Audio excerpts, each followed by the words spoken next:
해당 분야에서 자격증 뭐 3종 세트, 전기, 소방, 기계 정도가 되겠죠. 플러스 알파 하면은 뭐 안전관리 정도가 되겠고요. 난이도는 제 경험상 전기가 가장 어려웠고, 그 다음 기계, 뭐 소방이 가장 쉬웠습니다. 그리고 여러분들이 가장 궁금해하시는 그 기대 연봉입니다. 월급으로 계산을 했습니다. 관리 과장이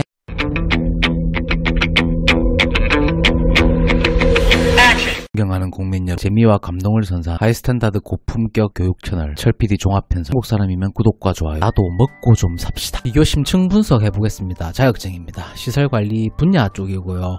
뭐 여러가지 건축물들이 있겠지만 뭐 아파트나 빌딩 요 부분들에 대해서 조금 다뤄보도록 하겠습니다. 분야는 뭐 전기, 소방, 기계 요 세 가지를 뭐 3종 세트 뭐 정도로 인지를 해주시면 될 것 같고요. 여기서 플러스 알파 정도 한다면은 뭐 안전관리, 안전 쪽 뭐 이제 중대재해법이 이제 시행이 됐기 때문에 어느 정도 유효하다. 각 분야별로 자격증은 그렇습니다. 전기 쪽, 뭐 전기 쪽은 전기기사 그리고 뭐 산업기사가 있고요. 소방 쪽은 소방안전관리자 특급 1급, 2급, 3급 뭐 이렇게 있고요. 그다음에 소방설비기사, 뭐 소방설비, 뭐 산업기사 이런 것도 있죠. 그리고 이 기계 쪽은 건축, 설비, 배관, 공조, 냉동, 뭐 용접, 에너지 쪽이 있습니다. 이 기계 분야 관련해서는 제가 여러 영상으로 좀 상세하게 이미 다뤄드린 바가 있습니다. 그래서 철PD 종합편성 기계라고 검색을 하시면 기계설비 유지관리자, 뭐 선임 요 관련해서 뭐 어떤 자격증이 필요한지 상세한 내용들을 다뤄드린 바가 있습니다. 참고되시면 좋을 것 같습니다. 자격증별로 또 주관하는 기관이 또 다르죠. 뭐 전기나 기계, 소방 쪽, 뭐 산업인력공단이 사실 제일 많고요. 뭐 소방 쪽은 특히 한국소방안전원이라는 어떤 기관이 있습니다. 거기서 소방안전관리자 수첩이라고 하나요? 소방안전원에서 주관하는 이 소방안전관리자 자격증은 뭐 특급 1급, 2급, 3급 뭐 이런 식으로 있고요. 이 기사 자격증은 아무래도 산업인력공단에서 뭐 주관하는 경우가 거의 대부분이죠. 근데 소방 분야 자격증에 한해서는 한국소방안전원에서 주관하는 이 수첩 따는 게 조금 더 가성비가 더 쉽다. 들어가는 노력과 시간 대비해서 기사 자격증보다는 소방안전관리자 자격증 뭐 특급이나 1급, 뭐 2급, 3급 정도가 훨씬 더 수월하게 딸 수 있다. 그리고 전기기사 관련해서는 제가 철PD 종합편성 영상에서 수없이 많이 다뤄드린 바 있습니다. 자격증 공부 방법이라든지 써먹을 수 있는 방법, 뭐 진로, 그리고 공부 꿀팁 같은 것들은 여러 영상에서 다뤄드린 바 있으니 참고되시면 좋을 것 같습니다. 그럼 난이도는 어떨까? 제가 이렇게 뭐 좀 체크를 해뒀는데 소방안전관리자는 좀 쉬웠어요. 그리고 기계는 한 중상 정도 되겠죠. 그리고 전기 자격증은 뭐 극상이라고 해뒀는데 뭐 커뮤니티 같은 데서도 좀 돌아보면 서울대 전기과 나온 애들도 따기가 그렇게 만만한 자격증은 아니다라고 뭐 얘기를 많이 하던데, 실제로 제가 주변에서 본 것도 그렇습니다. 뭐 지방 국립대 정도 수준, 뭐 부산대학교, 뭐 울산대학교, 뭐 부경대학교, 뭐 동아대학교 정도 수준, 이 정도 공과대학교 전기전자공학과 학생들이 약 반 정도, 10명 중에 한 5명 정도가 취득을 했다. 그 정도 수준으로 알고 있어요. 보편적으로 그렇다는 거지 개인차가 있기 때문에 열심히 하면 아무나 다 딸 수 있는 자격증입니다. 이 취득 기간은 어떻게 됐느냐, 제 경우를 말씀드리는 거예요. 순수 네트 공부 시간이에요. 전기기사 자격증을 공부할 때는 굉장히 오래됐는데 요즘은 또 난이도가 어떻게 되는지 모르겠습니다. CBT로 바뀌었죠. 한 7개월 정도 저는 몰빵을 했고요. 하루에 9시간 이상씩 공부를 했습니다. 이건 제 경험담이에요.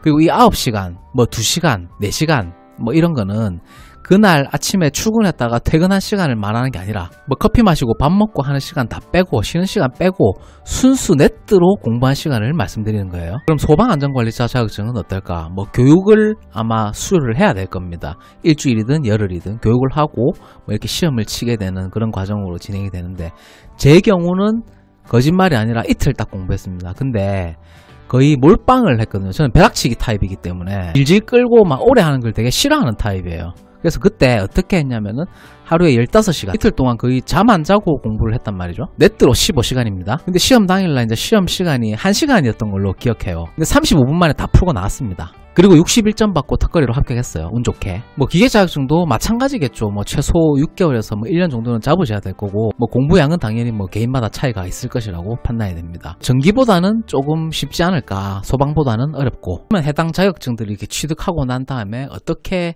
뭐 직급이라든지 뭐 직책, 어떤 직책을 맡을 수 있게 되느냐. 전기 과장 전기산업기사, 전기기사를 취득을 하면은 전기안전관리자로 선임을 할 수 있죠. 보편적으로 전기안전관리자를 선임하는 사람이 아파트 관리과장, 빌딩 과장 하는 경우가 거의 대다수입니다. 그리고 이 소방 자격증은 요즘 이 시설 주임들한테도 많이 요구를 하는 추세죠. 아무런 선임 의무가 없다 보면은 아무래도 책임감이라든지 그런 것들이 조금 빠지는 경우가 있기 때문에 뭐라도 하나 걸어 놓으면은 그래도 내가 이 조직에서 임발부하고 있다라는 어떤 책임감 같은 것들이 좀 생긴단 말이죠. 선임 의무를 조금 분산시키고자 하는 의도도 있을 것입니다. 근데 저 같은 경우에는 뭐 전기과장 하고 있지만 전기안전관리자하고 소방안전관리자 겸임하고 있습니다.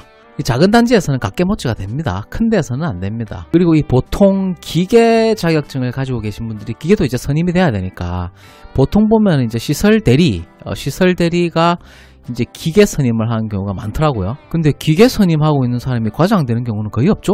기계 선임이 있으면 전기 선임도 있어야 되니까 보편적으로 그렇다는 거예요. 근무 형태입니다. 소방이나 기계 쪽은 아무래도 교대 근무가 사실 많습니다. 80%, 90%가 불가피하게 뭐 교대 근무를 좀 해야 되는 경우가 많고, 전기기사나 전기산업기사는 일근직이 많습니다. 2교대 근무나 3교대 근무가 좀 그래요. 어디 가지를 못하잖아요. 물론 장단점이 있어요. 본인 개인 사업체가 있으시다면 24시간 교대 근무가 더 나을 수도 있어요. 하루 일하고 그 다음날은 오롯이 내 사업체에 전념을 할 수가 있잖아요. 나도 어떨 때 보면 그냥 교대 근무하고 싶어요. 속 편하게. 보통 이 2교대, 3교대 근무가 좀 싫어서 이 자격증을 따가지고 1근직으로 좀 업그레이드하는 그런 방향성으로 하시는 분들이 되게 많더라고요.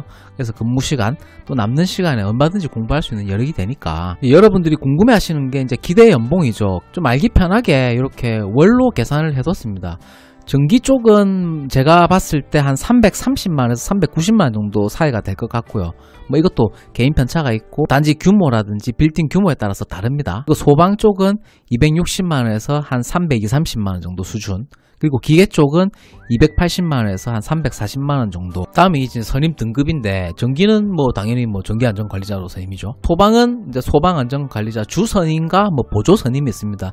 요거는 단지 세대수, 빌딩 규모에 따라서 보조가 있어야 되고 없어야 되고, 본 영상에서는 이제 개괄적으로 비교 심층 분석을 해드리기 때문에 각각의 디테일한 내용들은 제 영상에 이미 다 다뤄드린 바가 있습니다. 기계도 초급, 중급, 뭐 고급 책임이 있고요. 뭐 보조 유지 관리자 이렇게 선임이 돼야 되고요. 올해 기계 설비 성능 점검도 의무화가 돼서 아마 4월 17일까지 4월 5월까지 의무화가 돼서 완료를 해야 되는 시점이 있고 이제 코앞으로 다가왔죠. 성능 점검은 기계와 소방 동일합니다. 뭐 직무고시가 있죠. 세대 내 직무고시, 뭐 공용부 직무고시 뭐 이런 것들이 있고, 기계도 뭐 올해 4월 17일까지 이 성능 점검을 완료해야 한다. 전기하고 소방은 이 직무고시를 거의 다 외주로 맡길 거예요. 자체적으로 할 수 있는 여력이 안 되기 때문에. 그리고 뭐 장비도 없고, 전기 같은 경우에는 이제 전기 판넬 쪽 열화상 카메라 가지고 이렇게 사진 찍고 뭐 이런 것들 있잖아요. 분기에 1회 정도 하고 있으니까 뭐 연에 한 4회 정도 이렇게 방문해서 레포트 만들고 뭐 200만원, 300만원 이렇게 주고, 소방도 마찬가지입니다. 소방은 메인터넌스 업체가 각 아파트나 빌딩별로 있을 겁니다. 정기적으로 와서 수리도 하고 뭐 점검도 하고 파트너십을 맺고 있는 협력업체가 있단 말이죠. 전기와 소방은 이제 범위가 세대 내 직무고시 그리고 공용부 직무고시가 있고, 뭐 기계는 아마 세대 내 직무고시 범위가 없겠죠. 공용부에 아마 해당될 것이고, 이제 이런 업무들을 하다가 항상 저는 강조하는 게 개인 사업하라라고 얘기를 하잖아요. 개인 사업으로의 확장 가능성에 대해서 좀 얘기를 해보면, 이 전기 쪽은 이 부분에 대해서 제가 좀 자세하게 다뤄드린 영상이 있습니다.